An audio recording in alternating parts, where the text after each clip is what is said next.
Are you trying to learn music production at home but feel like something's missing? Or maybe you're a seasoned producer but your tracks still aren't hitting like they sound like in your head? Trust me, I've been there, I get it. My name's Ian, also known as Akeo. I've been producing for nearly a decade now, and during that time, I've built a brand with over 50,000 followers. My music has been supported by top streamers with millions of viewers. I've worked with tons of clients worldwide, and most importantly, I've reached a point where I can make music that I'm genuinely proud of and never get stuck on finishing a song ever again. But when I first started, I felt super overwhelmed with all the topics I had to go through. DAWs, music theory, sound design, mixing, mastering, and everything else, especially with the pressure of trying to make my songs perfect. So how do you go from that to becoming a confident producer who can bring the sound in your head to life? Do you have to spend 9 years of trial and error to get there? No, you don't. That's exactly why I created this system that cuts through all of the confusion and will help you learn music production at home the right way, even if you're a complete beginner. Let me show you how it works. So before we begin, we need to start with this one crucial mindset shift, and this is going to stay without you throughout your entire producer journey. It is, you don't get good by chasing perfection. Instead, you get good by putting the reps in. So you might be like, well, what does this mean? Well, here's the thing. Many beginner producers' music taste is actually ahead of their current skill level. And so they'll hear a track by a particular artist that they really like, try to make something like that, and of course it's not going to sound as good. So this entire journey takes time. This is supposed to be a clock, by the way. You're not just going to become pro automatically in 30 days. You got to set realistic expectations. But you can make massive improvement in maybe just 3 to 6 months if you commit to the right system and you be consistent. I mean, if you go to the gym, for example, I wouldn't expect you to just bench 225 pounds automatically if you've never been to the gym before. That would come after putting in the reps and putting in the work to eventually hit that record. But after training for a while and of course putting in the reps, eventually you would. And the same thing applies here,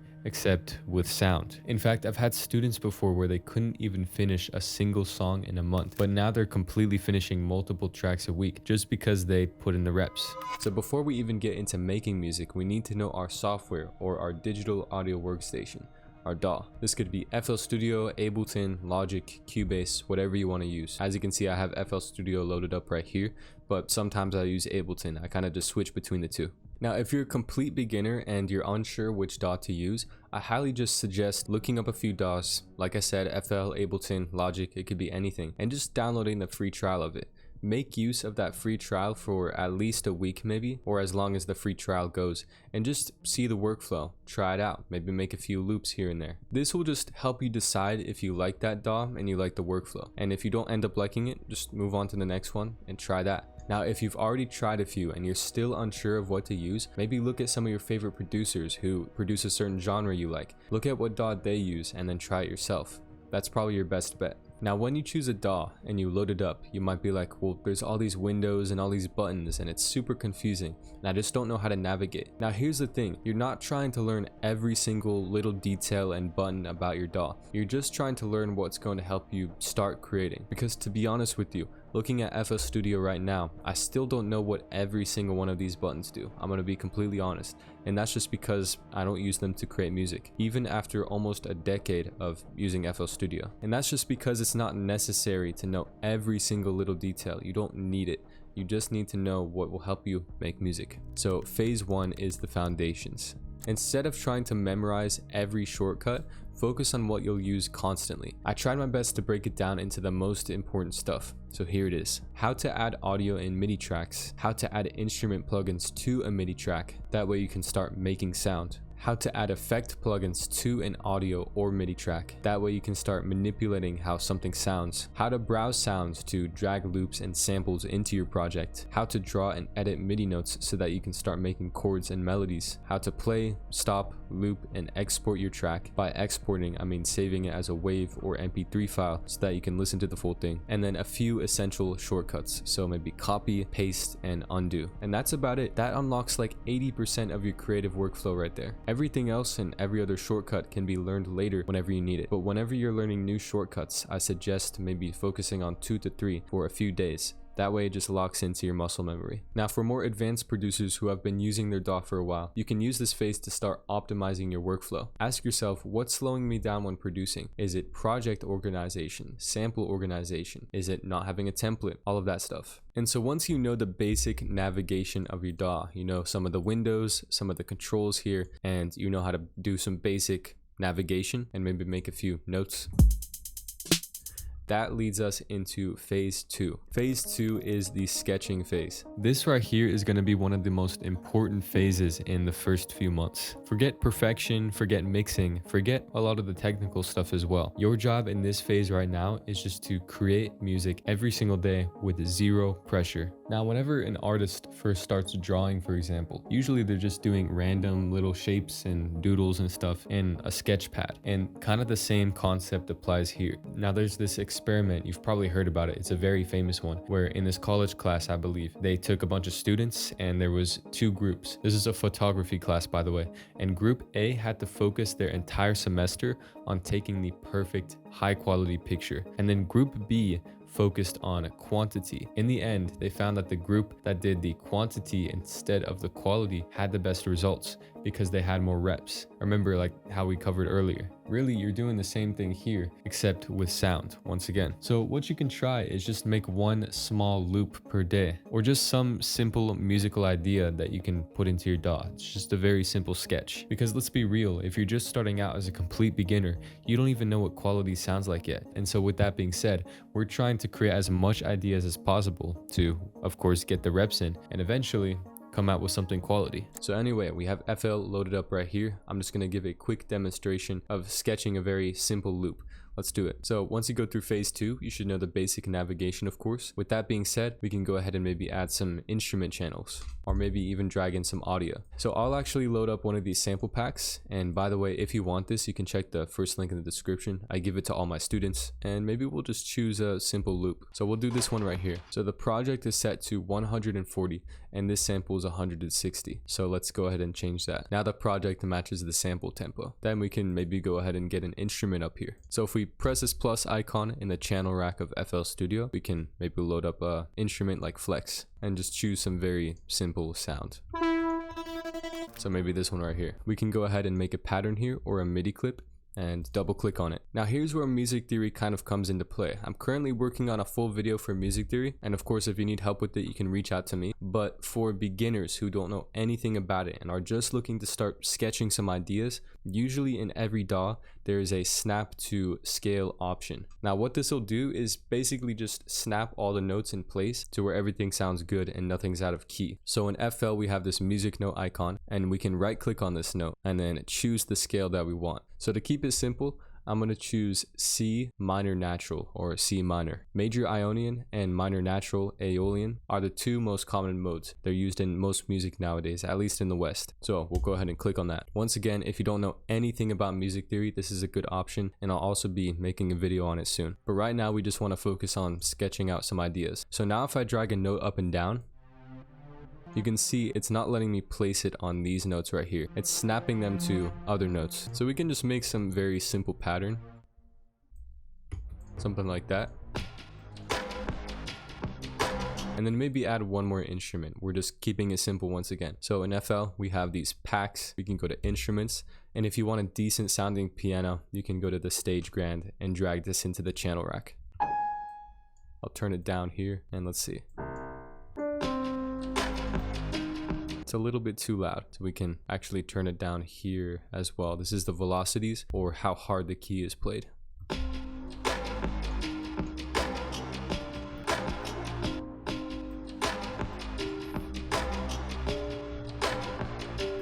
And if we wanted to, we could give it a little bit of structure. Maybe have these instruments here, and then the drums come in later.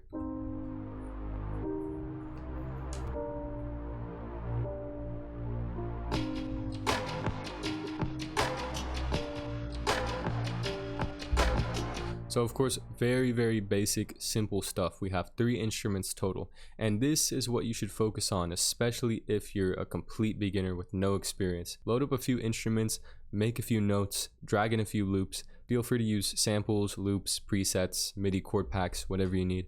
Once again, we're just trying to learn our DAW at the same time learning a little bit of production. Now for the more advanced producers, once again, you can use this phase but in a slightly different way. This time I want you to try and create full tracks but as fast as you can. So what you can do, and I do this sometimes, is set a timer on your phone for 1 hour, and by the end of that hour the goal is to have a completely finished full track. It has to be completely structured out. It doesn't have to have the most professional sound, but as long as it's finished. Just try that for a few days and see what you come up with, because I guarantee one of those ideas that you make or one of those tracks is going to sound really good, or at least it'll sound good after you polish it up. Phase 3 is technical. Welcome to the phase where your music starts sounding a little bit more quote unquote pro. Now that you can make loops and small tracks, let's learn how to finish them properly. This is where you move beyond just messing with loops and start building tracks that sound somewhat professional. So what should you focus on in this phase? You should focus on structuring out your tracks, arranging them, and finishing them. Also some very basic mixing and mastering stuff. This includes EQ, compression, reverb, gain staging, and leveling. That's about it. Once again, with this very basic loop here, we can arrange it out, we can finish it, maybe do some very basic mixing. So what I want to do is separate this piano and the bass. So I'm going to right click on the pattern, split by channel, and we can go ahead and separate these.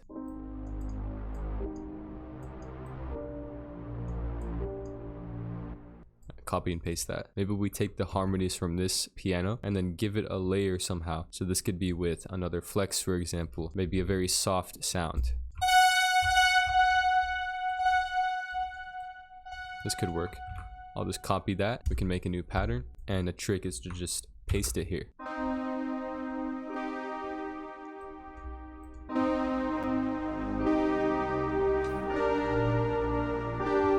So now the thing is, I like how it sounds, but it's very loud. It's taking over the entire song. It's pretty much all I can hear. So what we can do is, because the volume is here on the channel rack, we can go ahead and turn this down. Maybe we have this come in a little bit later in the song. I'll copy this over here. That's Control B.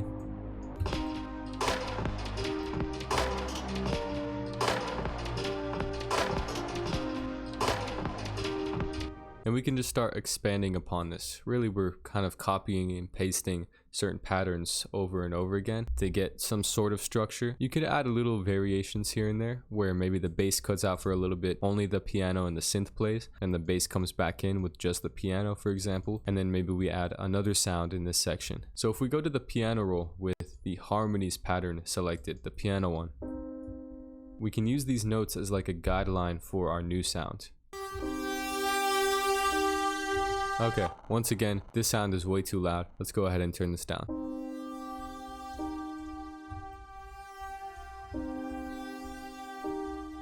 Cool. And once again, I want to go ahead and separate the piano from this new sound, this lead. That actually kind of messed it up, but here we can replace it here. I'll use the paintbrush to just paste this in, and then the new lead. And I want this lead to come in around here.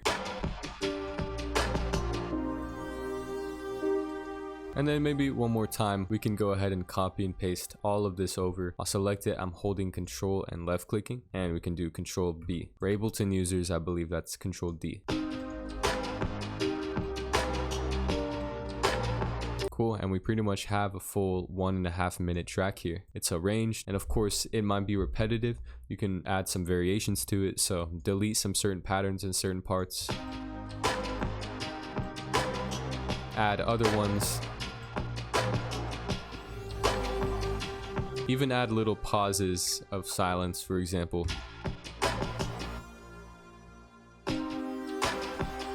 Anyway, you get the point.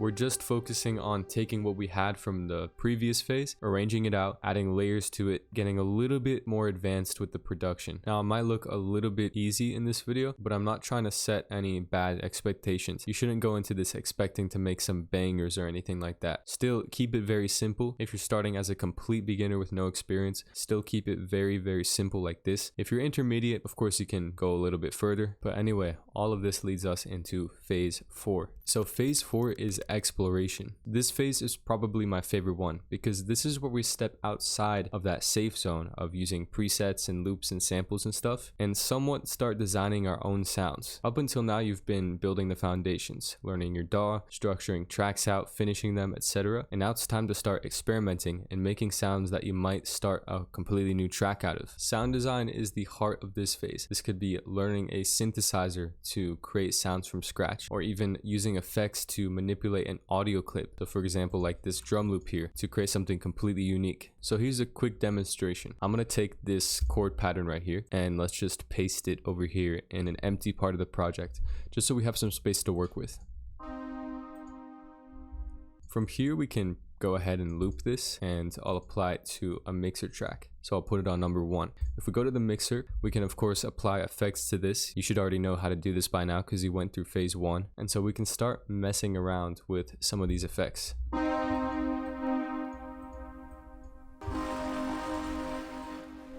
I'll just put some random ones on it. You can mess around with some of the random parameters on certain effect plugins. There's no right or wrong with this phase. We're just completely experimenting.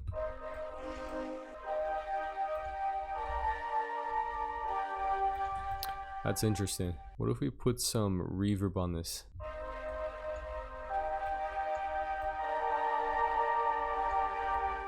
See, now with just applying these 4 random effects and experimenting with them, we have a completely new sound. So if we disable this, we'll do a little before and after. What if we go ahead and add that bass from before?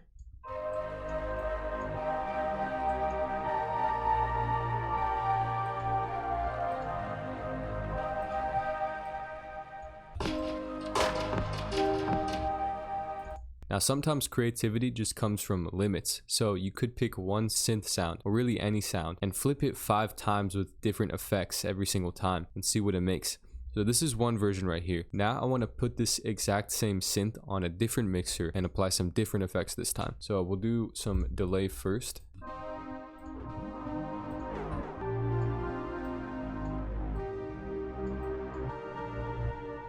Just experimenting with the random knobs and stuff. We can do a filter, and in FL, if we right click on these arrows, you can open the presets. Sometimes these are fun to play around with.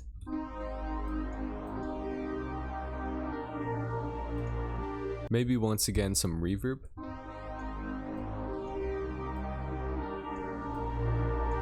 And then there's this one FL plugin that I like called Effector or something. Yeah, this one. Comes with random different effects. It can sound cool.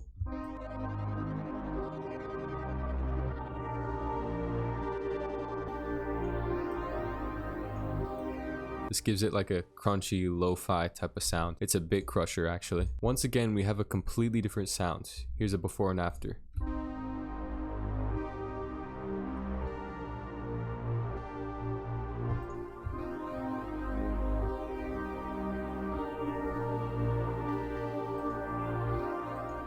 This version's a little bit more subtle and closer to the original than the first one we did. That sounded like this.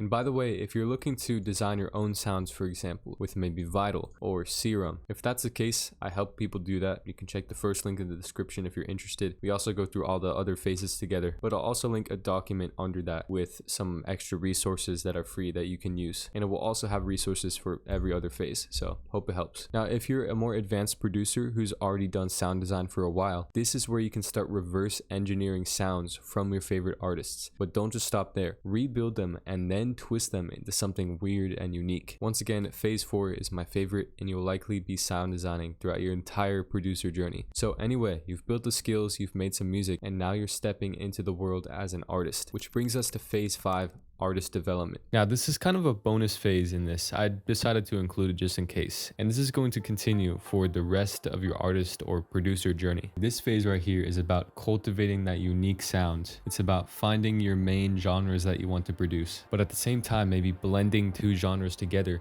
to create a unique one, and maybe even going public with your music depending on your goals. Maybe you want to release your music or start a personal brand, do YouTube, sell sample packs, etc. It really depends. This phase is also where a ton of producers face challenges like perfectionism, self-doubt, comparing your sound to other artists in a bad way. You'll wonder if your music's even good enough or if people will care. And that's normal. The difference is whether you keep going or not. So ask yourself, what do you like? Do you listen to a lot of house or techno or trance or drum and bass? Maybe pop or hip hop? What do you use in your productions? Do you use more dreamy synths and textures, or maybe aggressive basses and drums? Maybe a combination of both. Start paying attention to what you naturally gravitate towards and double down on that. Even take elements from your favorite artists, for example, and flip them into unique ways that you can use in your own tracks, kind of like the sound design phase we went through. And this also includes your story. Forgive me for my bad handwriting. This is where you stop just making music and kind of become a persona that people remember. Visual identity and branding also play a key role in this. So I'm thinking, for example, like Playboi Carti